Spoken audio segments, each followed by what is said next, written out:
कह दिता ना बस नहीं होंदा, तेरे बाजों हस नहीं होंदा।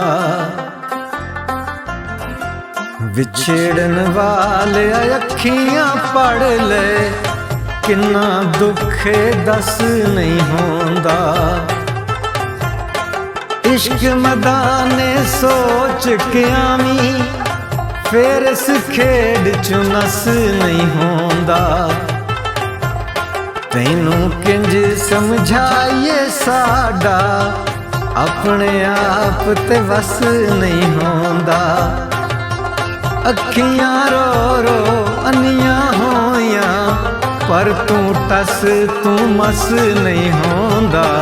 कह दिता ना बस नहीं होंदा, तेरे बाजों हस नहीं होंदा।